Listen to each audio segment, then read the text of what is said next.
famoso Festival de Cinema de Havana, em Nova York, recebeu o lançamento do documentário Aldo Baldin. A produção, dirigida pelo cineasta Yves Goulart, apresenta o tenor brasileiro, um dos maiores nomes da história da música clássica.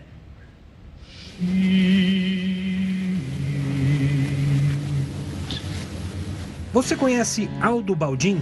Se a resposta for não, até ele mesmo já previa ao gravar isso em 1994, 2 dias antes de morrer. Estou fazendo esta fita para poder escrever um pequeno livro sobre Aldo Baldin, tenor brasileiro.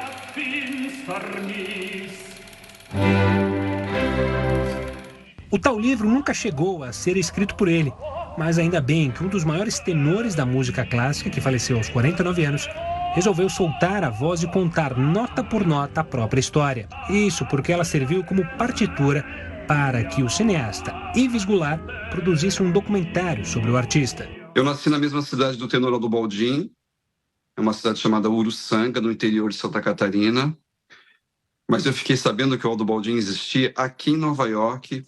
Tudo graças a uma amiga que tinha algo guardado. Aí ela foi lá na prateleira, buscou entre os discos e puxou um disco de vinil, que é esse, Villa-Lobos, Serenatas Baquianas e Canções. E aqui atrás, Aldo Baldin, um dos principais tenores brasileiros, nascido em Uruçanga, a mesma cidade que eu. Eu falei, ué, gente, como é que pode? Eu fui vendedor de discos na cidade, né? E eu nunca ouvi falar que ele existia. E assim, então, surgiu o desejo de fazer esse projeto. Aldo Baldin, Uma Vida pela Música. Mas, na minha opinião, é o maior cantor brasileiro. Não teve nenhum tão grande, tão perfeito, tão genial como ele. As mais de 100 gravações que Aldo Baldin fez ao longo da carreira, desde clássicos como Bach, Mozart e Villa-Lobos, e as inúmeras apresentações em TVs internacionais, exigiram 10 anos do diretor. E a viúva de Aldo, Irene Baldin, foi quem assumiu o papel de braço direito do cineasta, ajudando até nas entrevistas em alemão. O resultado foi um documentário que resgata a origem simples do cantor. Quem é que sabia que nesse pedal aqui tinha essa voz, né? Apresenta a carreira. E ele saiu num lugar bastante simples, de um lugar que a gente nunca suporia nem pensar jamais que de lá sairia um tenor lírico que cantasse Mozart, Bach, Beethoven, com todo o seu estilo que exige um Bach, um Mozart e um Beethoven.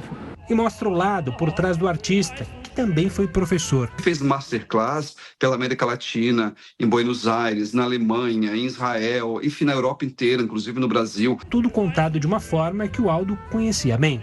O documentário de 2 horas, ele é dividido em 8 atos, como uma ópera. Então você tem a abertura, depois você tem até um intervalo. Para não ficar óbvio como qualquer outro documentário, eu quis fazer ele um documentário operístico. Eu acho que é a primeira vez que se tem um documentário operístico, né?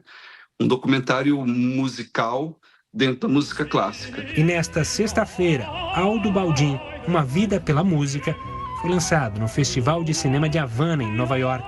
Mas eu acho que simbolicamente apresentar em Nova York, que é a cidade onde eu moro, e também Aldo passou por aqui, fazendo nos anos 70, um dos primeiros concertos da vida dele, é simbólico.